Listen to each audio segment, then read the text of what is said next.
Hey everybody, how's it going? I hope you're doing well. I'm doing pretty well. I'm gonna warn you right now, my cat is just wandering around my room, so you might hear her meowing in this video. That's just part of the deal. So today I'm gonna review a novel called Old Flames by Jack Ketchum. Actually, a novella.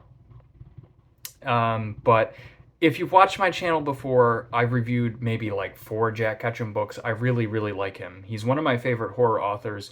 If you don't know him, he died in 2018, and he was primarily a horror author known for splatterpunk because his first novel, Off Season, kind of started that whole thing. But he's just such a great author. He can write about anything, and not all of his books are super violent. He's just a great writer.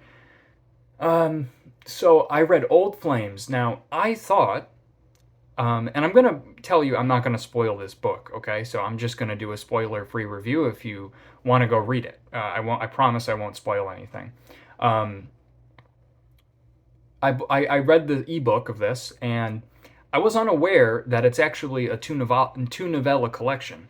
So I thought this was like a 300-page novel, and it's not. And that might have something to do with a few of my issues with this. Overall, I did like this, and I normally do give things a star rating, and I don't know if I can. I'm not sure. Maybe like 4, but maybe 3.5, maybe. It's hard to say. I'll get into that. I'll try to make this succinct for you, but let's say the basic gist of this is basically Fatal Attraction. If you've seen the movie Fatal Attraction, this is kind of like a stalker thriller kind of thing. And it's basically about this woman named Dora, who's probably in her early to mid 40s, and she's kind of like a bit of a nut, I guess you could say. You kind of learn pretty quickly she's got some screws loose upstairs. She's kind of a very not abrasive, but she's got balls. She's like a bold woman. You don't mess with this kind of woman. Very um, not authoritative. I don't know. I think you know what I'm saying. But you start to learn about her and some of the goings on. She frequents bars and things like that. She's kind of sexually aggressive. She's got some issues that we're starting to kind of see. And she has this old boyfriend named Matthew. I get names wrong sometimes of books I just read. I read a lot of books, so sometimes the names get jumbled. So if his name's not Matthew, pardon me. But an old boyfriend who kind of did something a little messed up to her, that she kind of has some animosity towards. But she wants to find this guy, so she contacts this company called, and I'm trying. This is like a synopsis, so I'm not telling. I don't want him to like go into the plot, but she contacts this like sort of detective agency. They'll track someone down and find that person, so she wants to reconnect with him. You can probably guess where this is going. Like, and I'm not spoiling it. You could just assume that it's going to be some sort of a stalker story, and it kind of plays out like that. And a lot of the things in this book are, it's like Ketchum's pulpiness to the core in this one. Like, it's very easily digestible. There's really not a lot of violence in this book, but there's a lot of sex. And it's done in Ketchum's way where I don't really mind. It's like violence and sex. I mean, everybody likes violence and sex, but I don't like it when it's there just for for nothing. And so it's very worked into the plot in this one. I thought it doesn't cross over to like a steamy romance novel at any point, although it kind of reads like that. This is Ketchum doing a thriller, steamy kind of like a steamy thriller, almost like an erotic thriller, if you will, in some ways. Not that it's not that sexually graphic, but it's like his take on that, and I just liked that. The plot beats and where the story goes. I probably could guess. You're not gonna, and this is the case with every Ketchum book I've read, and I've said this, that I don't think he has the most original ideas. And that's not a knock against him. He's one of my favorite authors. He just takes an original idea, or excuse me, he takes ideas that have been done before, and he does it in his way. And that's why I've always respected him as an author. And that's what this book is. It's Ketchum doing his own version of like an erotic thriller, basically, and I really liked it. It's like one of those things where everything that happens I've seen before, but they unfold in a way that is very much like Ketchum. And at the end of this, I didn't go, oh man, that was so good, you know, but I really liked it. I can't, there's not much I disliked. It just wasn't like off season. I gave that a 4 out of 5 because, you know, it wasn't like, it didn't blow my mind, but I thought that was really good. Like I put that down and you know, it's one of those books where you have to take a break after reading it because it was so good. You know, you just got to let it settle before you read something else. Not the case with this book, but still enjoyable, very enjoyable. Something that Ketchum does that I've always found interesting as an author, specifically like genre horror and stuff, is that what he does differently than some authors, I feel, and excuse me if I don't explain this in the best way, but instead of like narrating what's happening, let's say a scary scene or an intense scene, because this book's not really scary, it's more of a thriller.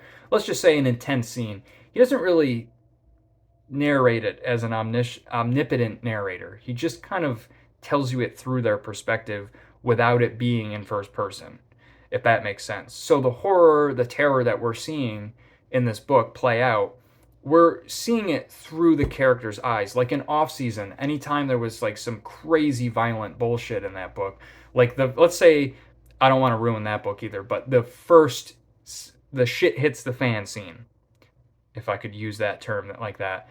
The scene where the story gets cooking, right? It's here we go. We see that through those characters' eyes. The book is not in the first person, but we're only told things that these characters could know.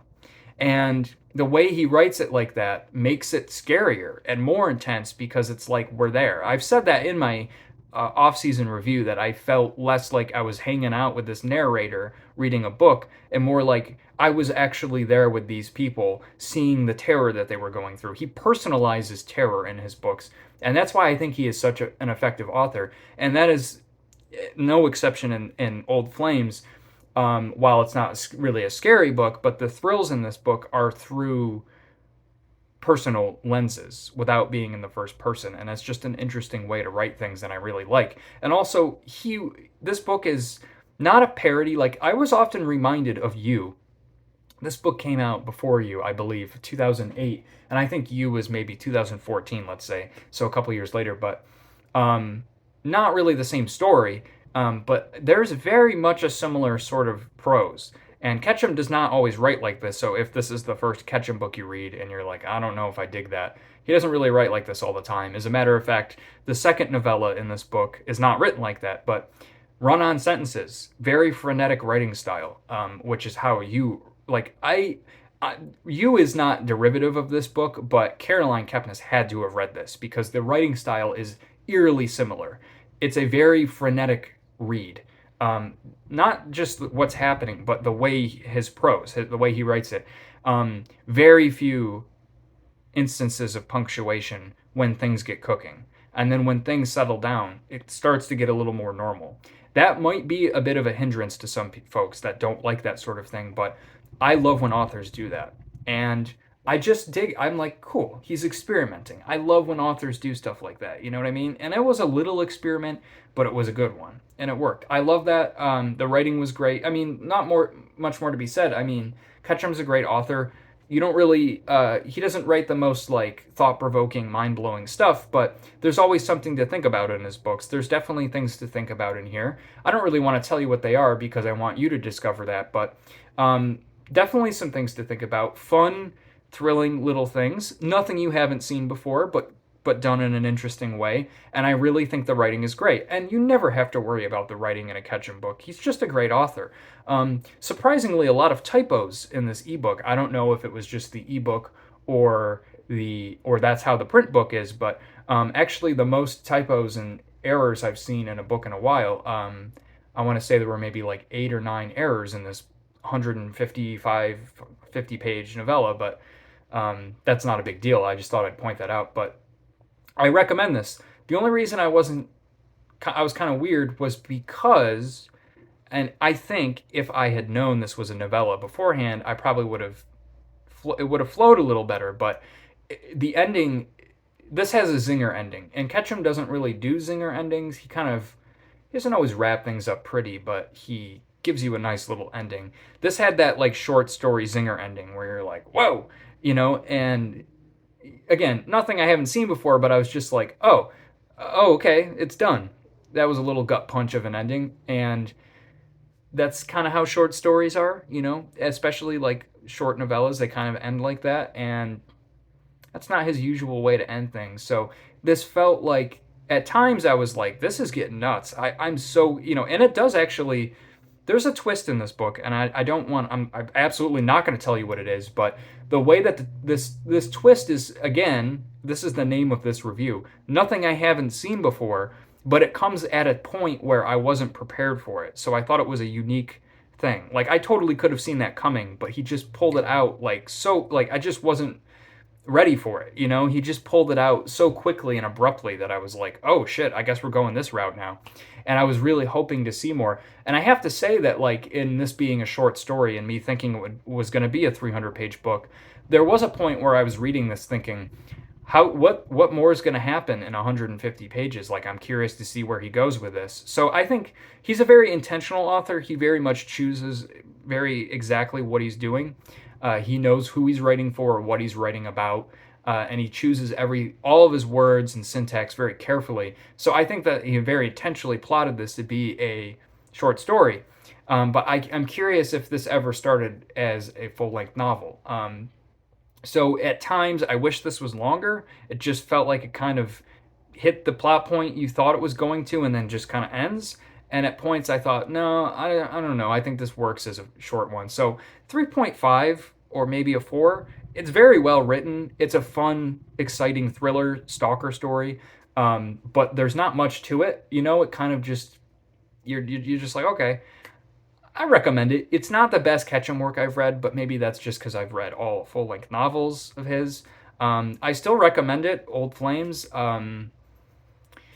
It's a good read, man. If you like his shit, you've probably read this before. If you have read it, let me know what you thought of it. I liked it. It just wasn't one of his like. I probably like this the least, I'd say, of all of Ketchum's works I've read.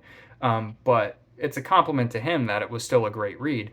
The second book in this, the second novella, Right to Life, I'm actually liking the writing style a bit more, but I'll review that one as well. Anyways, let me know what's up. My next book I'm going to be reading is, physical book here. Disappearance at Devil's Rock by Paul Tremblay, which he's like a horror literature author. Excited to read this one. By the way, look at this book. This book's gonna get its own video when I'm done with it, but nice crispy paperback or hardcover, right? I'm a hardcover guy. By the way, I prefer hardcovers to paperbacks. I know that's kind of weird. A lot of people prefer paperback. If you're interested as to why I prefer hardcovers, let me know and I'll make a video on it. But great condition, beautiful looking book, right? $1.50. $1.50. Okay? There's gumball machines out there that cost more than this. Buy used books, folks. I mean, this book's like $25 brand new. I love used books, man. And this is in perfect condition, dude. But yeah, that's a whole other thing. Yeah, peace out. Let me know about this book. And I always ask what you've been reading. We do other things on this channel too, so if you got any movies or fragrances or anything you want to share with me, I'd be happy to hear that. But, I've been interested in books lately, and I'd like to know what you're reading and what you plan on reading, and if you had any cool Halloween books. I didn't really search out Halloween, like, spooky reads. I read mostly horror and thriller and mystery, really, so that's what I've been reading. I don't think that I read anything particularly like Halloween oriented this month, but yeah, let me know what you've been up to. Have a great day, read on, all that good stuff, and peace out. I'll see you the next time.